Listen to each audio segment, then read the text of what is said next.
ഹേ all അസ്സലാമു അലൈക്കും, welcome back to my YouTube channel. ഇന്ന് ഞാൻ രാവിലെ നേരത്തെ നീച്ചിട്ടുണ്ടായിരുന്നു കേട്ടോ. അതാട്ടോ ഇങ്ങനെ ഇരുട്ട്. ഇന്ന് എന്തോ ബ്രേക്ക്ഫാസ്റ്റ് കഴിക്കുന്നതിന് മുന്നേ എനിക്കൊരു സ്മൂത്തി കുടിക്കാനാട്ടോ തോന്നിയത്. അപ്പോൾ പിന്നെ സ്മൂത്തി ഉണ്ടാക്കാൻ നിന്നു. എൻ്റെ സ്മൂത്തി റെസിപ്പി ഞാൻ പല വീഡിയോയിലായിട്ട് ഞാൻ കാണിച്ചിട്ടുണ്ട്. എന്നാലും അത് കാണാത്ത ആൾക്കാർക്ക് വേണ്ടി ഞാൻ ഒന്നുകൂടി പറഞ്ഞുതരാം. പഴം, ഈത്തപ്പഴം, പാല്, പിന്നെ പീനട്ട് ബട്ടർ ഞാനിവിടെ കുറച്ചേ എടുത്തിട്ടുള്ളൂ.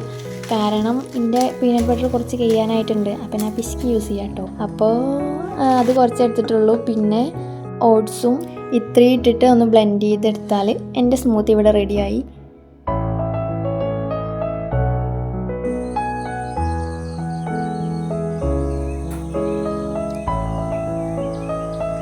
ഇന്ന് ഞാനും എൻ്റെ ഫ്രണ്ടും കൂടെ തൃശ്ശൂർ വരെ പോകാൻ വേണ്ടി പ്ലാൻ ചെയ്തിട്ടുണ്ട്. ഞങ്ങൾ ഇവിടുന്ന് രാവിലത്തെ ട്രെയിനിനാണ് പോണത്. അപ്പോൾ ആ ഒരു ട്രെയിനിൽ പോണതിന് മുന്നേ ഞങ്ങൾക്ക് അവിടെ എത്തണം. എനിക്കൊരുങ്ങാനൊക്കെ കുറച്ചൊക്കെ അധികം ടൈം വേണം. അപ്പോൾ അതിന് വേണ്ടിയിട്ടാണ് ഞാൻ കുറച്ചുകൂടി നേരത്തെ നീച്ചിട്ടുണ്ടായിരുന്നതും. അപ്പോൾ ഞാനങ്ങനെ ഫ്രഷ് ആയിട്ട് മാറ്റിയിട്ടുണ്ട്. ഇതാണ് ഇന്നത്തെ എൻ്റെ ഔട്ട്ഫിറ്റ്. ഞാനിങ്ങനെ വീഡിയോ എടുക്കുമ്പോൾ പിന്നിലുള്ളത് എൻ്റെ അമ്മമ്മയാണ് കേട്ടോ. രാവിലെ തന്നെ ഇത്ര നേരത്തെ ഇങ്ങടെ പോകണമെന്നൊക്കെ കേട്ടോ ചോദിക്കണത്. ഞങ്ങളുടെ നാട്ടിൽ നിന്ന് കുറച്ച് നടന്നാൽ മതി കേട്ടോ റെയിൽവേ സ്റ്റേഷനിൽ എത്താൻ വേണ്ടിയിട്ട്. ഞാൻ എൻ്റെ കൂടെയുള്ള ആളെ നിങ്ങൾക്ക് ഞാൻ പരിചയപ്പെടുത്തി തന്നിട്ടില്ലല്ലോ. ഇതാണ് എൻ്റെ ഫ്രണ്ട് അശ്വതി. ഞങ്ങൾ സ്കൂളിലൊക്കെ ഒപ്പമായിരുന്നു പഠിച്ചിട്ടുണ്ടായിരുന്നത്. ഇത് ഫസ്റ്റ് ടൈം അല്ല കേട്ടോ ഞാനിവിടെ കാണിക്കുന്നത്. ഇതിന് മുന്നേയും ഒരു ഷോർട്സ് വീഡിയോയിലാണ് തോന്നുന്നു ഞാൻ കാണിച്ചിട്ടുണ്ടായിരുന്നു. ഞങ്ങൾ ആക്ച്വലി ഇന്നലെയാണ് പ്ലാൻ ചെയ്ത് വെച്ചിട്ടുണ്ടായിരുന്നത്. പിന്നെ ഒറ്റ മൈൻഡിൽ ഇന്ന് തന്നെ പോകാമെന്ന് അങ്ങോട്ട് വിചാരിച്ചു. പിന്നെ നീട്ടി പോയി കഴിഞ്ഞാൽ പിന്നെ പോകില്ലാന്ന് ഞങ്ങൾക്ക് തന്നെ അറിയാം. അതുകൊണ്ട് നീട്ടി വെച്ചില്ല, ഇന്ന് തന്നെ പോകാമെന്ന് വിചാരിച്ചു. പിന്നെ തൃശ്ശൂരിൽ ഞങ്ങൾക്ക് വേറെ കുറച്ച് പരിപാടിയും കാര്യങ്ങളൊക്കെ ഉണ്ട്. അപ്പോൾ അതിന് കൂടി വേണ്ടിയിട്ടാട്ടോ പോണത്. ഇന്നലെ ഞാൻ കുറച്ച് താത്താർക്ക് മെഹന്തി ഇട്ട് കൊടുത്തിട്ടുണ്ടായിരുന്നു. അപ്പോൾ അതിൻ്റെ ഒരു ആഫ്റ്റർ എഫക്റ്റ് ആണ് കേട്ടോ എൻ്റെ കയ്യിലിരിക്കുന്നത്. അപ്പം ഞങ്ങൾ അങ്ങനെ തൃശ്ശൂരെത്തി. തൃശ്ശൂർ എനിക്ക് ഭയങ്കര ഇഷ്ടപ്പെട്ടു കേട്ടോ ഈ ഒരു ചർച്ച്. അത് സത്യം പറഞ്ഞാൽ ഞങ്ങൾ പോണ വഴിക്കല്ല, ദൂരത്ത് നിന്നിട്ട് ഈ ഒരു ഭാഗം മാത്രമേ കാണാൻ പറ്റിയിട്ടുള്ളൂ. ഇനി എന്തെങ്കിലും തൃശ്ശൂർക്ക് വരികയാണെന്നുണ്ടെങ്കിൽ ഈ ഒരു ചർച്ച് പോയി കാണണം എന്ന് ഞങ്ങൾ എന്തായാലും പ്ലാൻ ചെയ്ത് വെച്ചിട്ടുണ്ട്. ഞങ്ങൾ തൃശ്ശൂർ വന്ന് ഇറങ്ങിയപ്പോൾ തൊട്ട് ഓട്ടോയിൽ ഞങ്ങൾ പോയിട്ടില്ല കേട്ടോ. കാരണം ഇത് നടന്ന് എക്സ്പ്ലോർ ചെയ്യണം എന്ന് ഞങ്ങൾക്ക് തോന്നി. ഓട്ടോയിൽ പോയി കഴിഞ്ഞാൽ ആ ഒരു തൃശ്ശൂരിൻ്റെ അസ്തെറ്റിക്സ് കാണാനായിട്ടും അത് ക്യാപ്ചർ ചെയ്യാനൊന്നും പറ്റൂലല്ലോ. ഞാൻ ആദ്യമായിട്ടാണ് ഇങ്ങനെയൊക്കെ വരുന്നതും.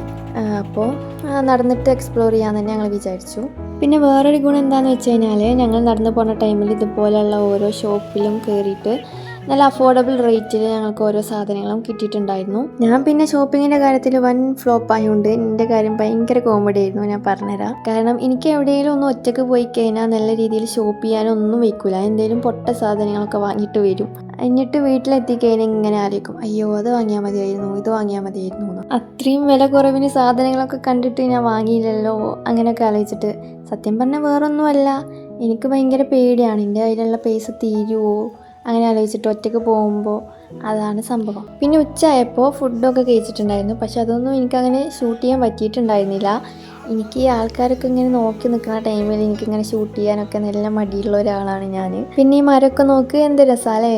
ഇത് നേരിട്ട് കാണാൻ ഇതിലും രസം ഉണ്ടായിരുന്നു കേട്ടോ. സത്യം പറയാലോ, തൃശ്ശൂർക്ക് ഞാൻ ഇതിന് മുന്നേ വന്നിട്ടുണ്ട്. പക്ഷെ ഇതിങ്ങനെ നമ്മൾ നടന്ന് കാണുന്നതുകൊണ്ടാണോ എന്നറിയില്ല, നല്ല ഭംഗിയുണ്ടായിരുന്നു. പിന്നെ ഞങ്ങൾ വരുന്ന വഴിയിൽ ഒരു പാർക്ക് കണ്ടിട്ടുണ്ടായിരുന്നു. ഗൂഗിളിൽ സെർച്ച് ചെയ്തപ്പോൾ നെഹ്റു പാർക്ക് എന്നാണ് പേരൊക്കെ കണ്ടത്. പക്ഷെ ഞങ്ങൾക്ക് അവിടേക്ക് പോകാനൊന്നും പറ്റിയിട്ടുണ്ടായിരുന്നില്ല. ഇൻഷാ അല്ലാഹ് ഇനി എന്തെങ്കിലും തൃശ്ശൂർ വരികയാണെന്നുണ്ടെങ്കിൽ ഈ ഒരു നെഹ്റു പാർക്കിലും പിന്നെ ഞങ്ങൾ ആദ്യം കണ്ട ആ ഒരു പള്ളിയിലും പോകണം എന്ന് ഞങ്ങൾ വിചാരിച്ച് വെച്ചിട്ടുണ്ട്. ഞങ്ങൾ 2:30 വരെയൊക്കെ ഉള്ളൂ തൃശ്ശൂർ നിന്നിട്ട്. കാരണം വീട്ടിലേക്ക് ഞങ്ങൾ പോണത് ട്രെയിനിലല്ല, ബസ്സിലാണ്. അപ്പോൾ കുറച്ചൊക്കെ ടൈം വേണം പട്ടാമ്പിയിലെത്താൻ വേണ്ടിയിട്ട്. ഞങ്ങൾ വന്ന ട്രെയിനിൽ അത്യാവശ്യം തിരക്കുണ്ടായിരുന്നു. അതുകൊണ്ടാണ് ഞങ്ങൾ പോകുമ്പോൾ ബസ്സിൽ പോകാമെന്ന് തീരുമാനിച്ചതും. ഇവിടുന്ന് അത്യാവശ്യം 2 മണിക്കൂറോളം ഞങ്ങളിങ്ങനെ ബസ്സിൽ ഇരുന്നിട്ടുണ്ട്. അപ്പം ഞാൻ കണ്ട കുറച്ച് കാര്യങ്ങളൊക്കെ ഞാൻ നിങ്ങൾക്ക് കാണിച്ചു തരാം.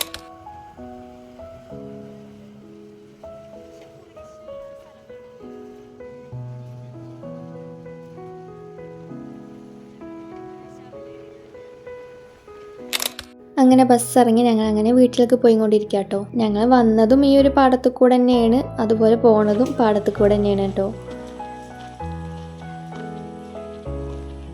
വീട്ടിലെത്തി ഞാനൊന്ന് ഫ്രഷ് ആയിട്ടുണ്ടായിരുന്നു. പിന്നെ ചായയൊക്കെ കുടിച്ചു. എൻ്റെ കുറച്ച് കസിൻസൊക്കെ വന്നിട്ടുണ്ടായിരുന്നു കേട്ടോ. അപ്പം അതിലൊരാളുടെ കുട്ടിയാട്ടോ ഇവൻ, അയാനു എന്നാണ് പേര്. പിന്നെ ഇതിപ്പോൾ ഞാൻ തൃശ്ശൂരിൽ നിന്ന് വാങ്ങിയതുമാണ് സിയക്ക് വേണ്ടിയിട്ട്.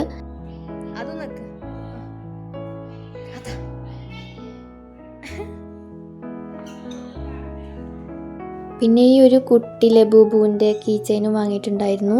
ഇതൊക്കെ എന്തിനോ വേണ്ടി വാങ്ങിച്ചു. വല്ല ഉപകാരമുള്ള സാധനങ്ങൾ വാങ്ങിയാൽ മതിയായിരുന്നു. ഈ തലയിലിരിക്കുന്ന സാധനം മോൾ എവിടെയെങ്കിലും കണ്ടു കഴിഞ്ഞാൽ വാങ്ങണം എന്ന് പ്രത്യേകം പറഞ്ഞിട്ടുണ്ടായിരുന്നു. ഞാൻ ബാഗ് ക്ലീൻ ചെയ്യണതിൻ്റെ ടൈമിൽ എനിക്ക് കിട്ടിയതാട്ടോ ഈ ഒരു ബസ്സിൻ്റെ ടിക്കറ്റ്. അപ്പോൾ അത്രേ ഉള്ളൂ. ഈ ഒരു ചെറിയ വ്ളോഗ് നിങ്ങൾക്ക് ഇഷ്ടപ്പെട്ടിട്ടുണ്ടെന്നുണ്ടെങ്കിൽ ലൈക്ക് ചെയ്യുക and subscribe for more videos. അപ്പോൾ അത്രേ ഉള്ളൂ. Bye bye.